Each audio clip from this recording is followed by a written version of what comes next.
Purple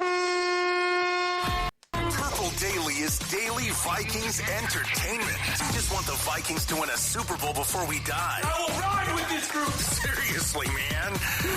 Please. And away we go. Alrighty, Vikings Vent Line right here on the Purple Daily YouTube channel every Sunday. Declan Goff here to take you through another edition of Vikings Vent Line. If you'd like to be on this show, if this is a show you've discovered for the first time, you've been itching to get on, shoot me a note, vikingsventline@gmail.com. Would love to hear from you. Would love to get you on the show. This is a safe space for Vikings fans, and I'll extend the offer also to non-Vikings fans. But if you're a Vikings fan, you're looking to vent about the offseason positively, negatively, we're a safe space here on Purple Daily. So if you'd like to be on a future episode, please hit me up.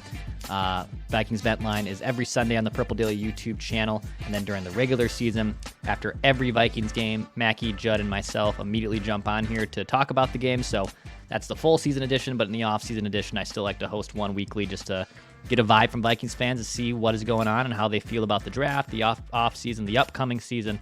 Plenty of great stuff on Vikings Vent Line. Vent Line 2 powered today by our friends at Aquaside. So as cabin season is starting to kick off here in a few days or a few weeks, or maybe you're starting to get that cabin ready already, go check out our friend at Aquaside to help you take care of that lake. If you've been neglecting taking care of the bottom of that lake for a while now, well, our friends at Aquaside can help you out. They have the Aquaside pellets. It's a safe product too. Register with the EPA and the DNR. Go to aquaside.com. Shipping is free on this product too, and they will also help you designate and figure out what's going on in that lake if you have no idea what it is. So go to our friends at aquaside.com for all your lake care needs. Hit the subscribe button, hit the like button too on this video. It helps spread the word about Purple Daily. We have some new listeners within the last month or so since the NFL draft that maybe have stumbled onto this show, so appreciate you. This is Daily Vikings Entertainment on Purple Daily, a 7-day-a-week Vikings podcast on YouTube, on Apple, Spotify, however you listen, however you watch. We certainly appreciate it. All right, let's get our guys on here. Let's get Marcus and Brett, who are joining us on Vikings Vent Line for the first time. Marcus was on Wolves Vent Line, which has obviously been going on and been crazy for the Timberwolves. So, Marcus, welcome to Vikings Vent Line. I'm excited to have you on here, man. Let's go. Thank you so much. And then, Brett, you hopped on here last minute. Appreciate you, dude. Is that a picture of you with Ed Sheeran in your Twitter profile? Yeah, it is. I could go on the diatribe, but long story short, I went to Manchester when I was 20. Oh man, time flies. And he had just gotten famous there. Sure. And he actually opened for Snow Patrol at the State Theater when I in 2012. And I was like, I'm going to go. And this is going to be the only chance in my life because everyone's going to say I look like him. This is the only chance to get a picture with him. And I did. So yeah. Hilarious, dude. Yep. That's awesome. I don't know if Ed's a Vikings fan. Maybe he's a Vikings fan. Who knows? Could be. Not. Probably not, though. Well, let's kick off some questions here. Marcus, I'll start it off with you. It's been a busy off season. The draft's already happened too. I'm curious, what has been your favorite move of the Vikings offseason so far? Yeah, I think I have to go with the position that's caused, in my opinion, the most anxiety for Vikings fans for many, many years. I'm going to go with Will Reichard from Alabama, our kicker. I think a time is coming where Vikings fans will be in the stadium or watching the game on TV. It's going to be fourth down, and we're going to get up, grab some food, grab a drink, take a bio break, because we just know we're going to make the field goal. And so I don't know if you heard, he did an interview recently, and he said that his mentality is an assassin.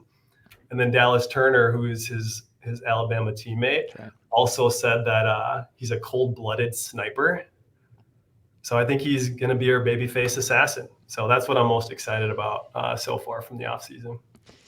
Man, if the Vikings finally get a reliable kicker, yes, that will settle a lot of some unpleasant memories that the Vikings have had over the years. And yeah, I kind of like that he was basically this kicking prodigy, right? Like he's not I feel like a lot of these kickers are these nervous weirdos and converted soccer players, and this guy's been going to kicking camp since he was a teenager, which is nuts. I didn't even know those existed for football players. I always thought kickers were just this exiled group that just have the one weird wacky job of hitting a ball through the goalposts. But man, if they actually finally found a stud here in Will Reichard, that would be awesome. That now they finally have a good kicker. To your point, you can walk away or not be so nervous every time he lines up to kick a kick for a field goal or a PAT. I like it. A little off the cusp. I like that, though. Brett, how about you, dude? What's been your favorite move of the offseason so far? I hope that's true. I mean, my first memory is basically the Gary Anderson miss. So the PTSD is there for basically forever, it seems. But probably the more obvious one, I just think kind of the combination of moves they made at quarterback, like all of them together. I was not a fan of bringing Kirk. I did not want Kirk back. So that was number one. And I was at the right price. I was a fan of Drake May, but I was really nervous that it was going to be this like extreme overpay to get Drake May. And I was pretty nervous about, I was pretty nervous about that. If they were dead set on him, I mean, I wasn't going to be super mad, but so I think just kind of getting a younger vet in Darnold paired with McCarthy at the prices they did, I really don't know if there was a better match for this year, kind of for a development year potentially, and like for the long term, and not, wrecking your future for a quarterback. So do you think Sam Darnold can hold down the fort here for a little bit, Brett? Do you envision him like starting all year? Is there a kind of succession plan you have in mind? I don't know when McCarthy's going to start, but I was kind of like doing a deep dive on like 21-year-old quarterbacks that start like from the jump, and it's, especially if you're not like the first overall pick, it's not a pretty track record. In fact, like the last one was Anthony Richardson last year, which is like kind of up in the air, Yep. But the one before him, I think, was Sam Darnold. So, like 21-year-old quarterbacks, it's a lot to take under. No matter, I know like McCarthy's leadership, like kind of his work ethic, it's all kind of been driven, and I hope it's right. Like if he's ready, he's ready. I'm not saying don't, but I would have no problem if Darnold started the whole year. I don't think that's going to happen, but whatever they think is best for long-term development, I'm cool with. This is kind of a free space here to me. Like, yeah, whatever we get, like as long as it doesn't feel like the whole kind of culture's like gone off track, I'll be cool with whatever our record is this year. So for sure. Marcus, what do you make of kind of the Sam Darnold Band-Aid clipboard holder, maybe to a degree, and JJ McCarthy's plan? I mean, do you think McCarthy ends up starting games this year? Is this more of a Sam Darnold year and just letting them kind of be a free space as they figure out the long-term projection with McCarthy? Mm-hmm. Yeah, no, I love that free space idea. I don't think we knew who we were going to get when we got Sam Darnold signed. And so my guess is it all depends on JJ's development in this preseason, but I would expect him to be starting pretty early. I think Sam's the safety net in case something's not going well. We didn't know what we were going to be getting based on where our pick was at and if all the quarterbacks that we were interested in would be gone. So I would predict that he'd be starting like in the first quarter of the season. Okay.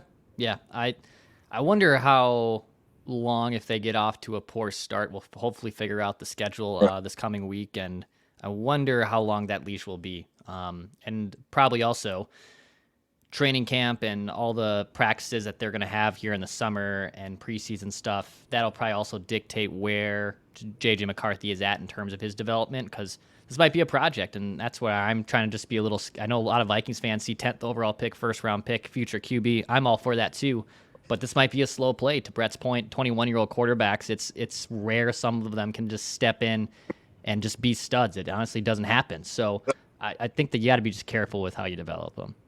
And I think he's more mature than this guy was. But for a reference, the last 21-year-old quarterback taken 10th overall that was thrown in, I don't remember who the quarterback was that got injured. I think there was some guy got injured or something happened. But Josh Rosen was thrown in at 21 for the Cardinals. And he was like a pro-ready guy, if I remember right. Oh, yeah. Did not work out.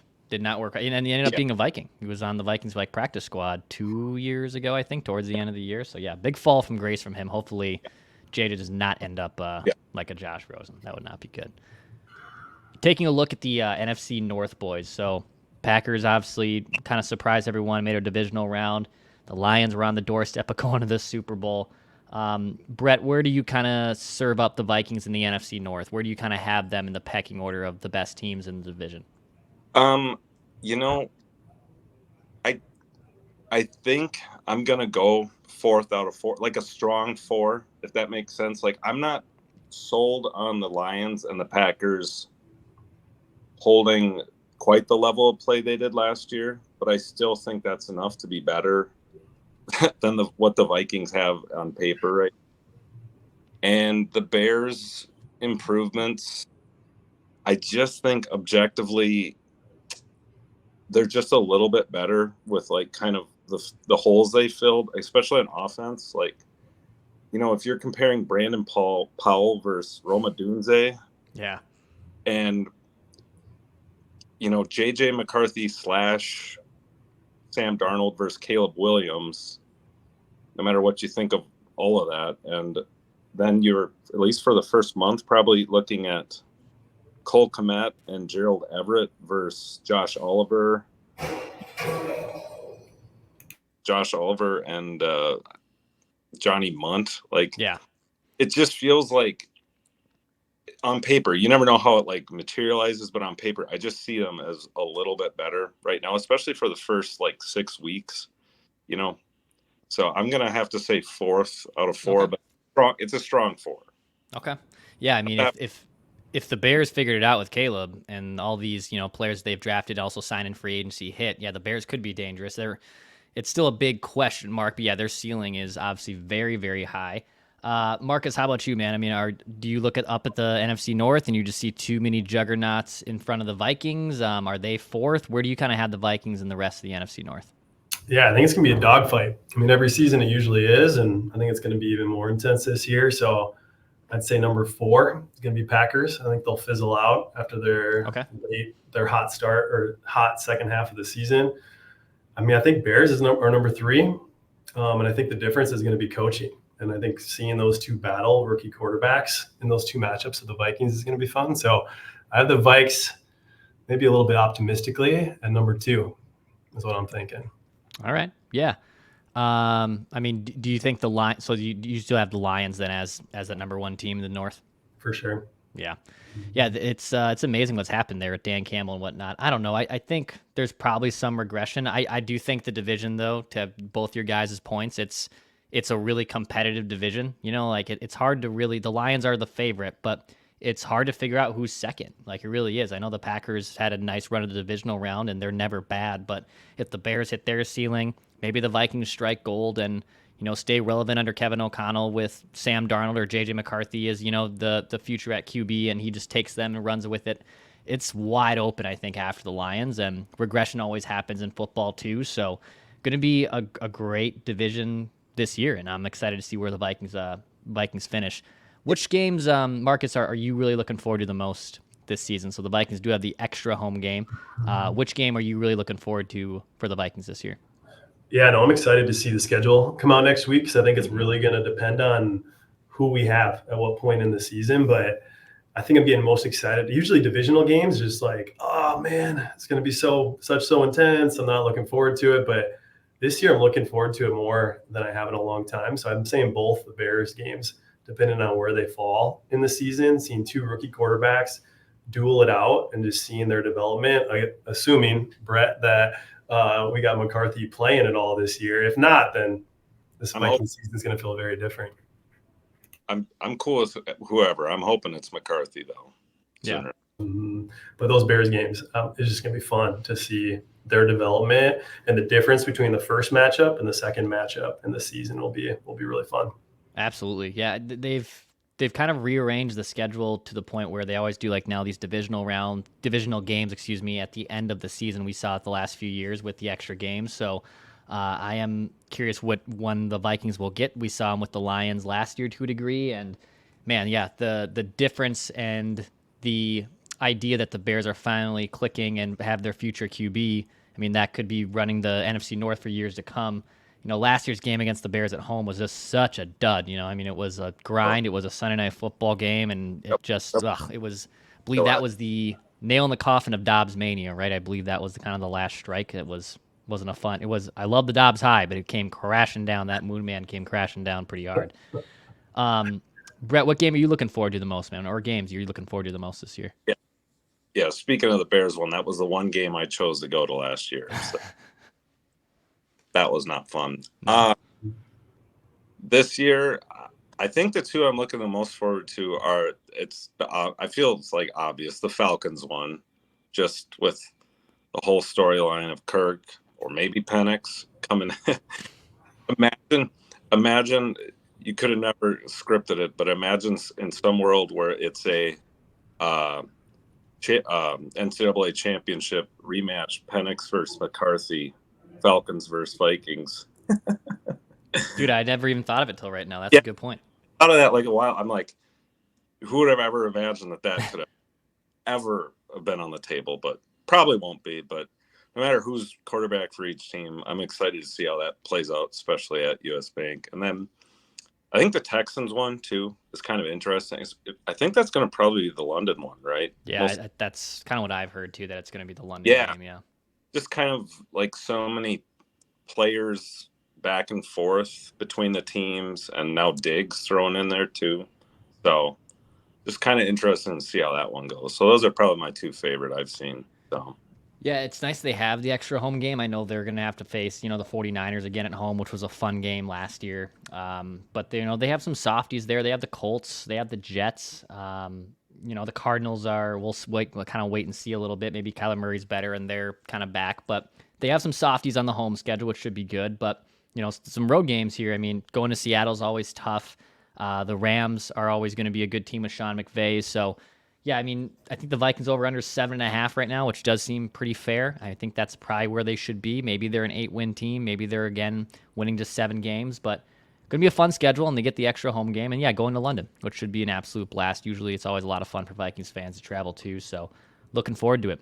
Marcus, any last takes, any shout-outs here before we wrap up on Vikings Vent Line? Man, I'm just encouraging us to soak in the moment as Minnesota fans. Like, we haven't had a franchise potential quarterback in a very long time, and I'm excited to see KOC build and use that free space that Brett was talking about to just soak in the moment, trust the process, Minnesota version, and see what we can do. I'm looking forward to it. I love it. Yeah, trust the process here. I mean, I know it hasn't necessarily worked to the fullest ability in Philly, but hey, it to a degree did work. They were able to fix things up here, and just enjoy it. Be happy. Enjoy the little things in life right now. Brett, how about you, dude? Any last takes? Any shout outs you want to give? I guess not last take is I don't think we should do it's kind of back to the Kirk stuff. Let's hope we never do that. Like, pay for a veteran quarterback again. Because I did I probably missed some stuff, but I don't think there's ever been a quarterback that's moved to another team that hadn't already been in the Super Bowl that was paid over 15% of the cap and ever went to the Super Bowl again. So don't pay a ton of money for a quarterback from another team that hasn't proven it already. Like a Dak Prescott. Yeah. Be buyer beware if Dak Prescott hits the free agent market this year. So, and then for shout outs, I guess to my dad, that's kind of where I became a fan, and he passed away 6 months ago. So I wish he could have seen a lot of what's happening with everything going on with all the sports. But he was the one that got me into being a fan of all these teams. And if this is airing, Sunday, right? Happy Mother's Day, Mom. So that's right. Yeah. Happy Mother's Day to all the moms. That's true. Marcus, did you want to sneak in any shout outs? Are you good? No, I'm good. You're all good? Yep. Just enjoy the ride, enjoy the process. I love it. Vikings Vent Line right here every Sunday in the Purple Daily YouTube channel and podcast feed. Hit the like button, hit the subscribe button for daily Vikings entertainment. Hit me up if you want to be on a future episode.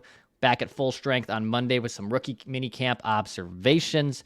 Appreciate you listening. This is Purple Daily.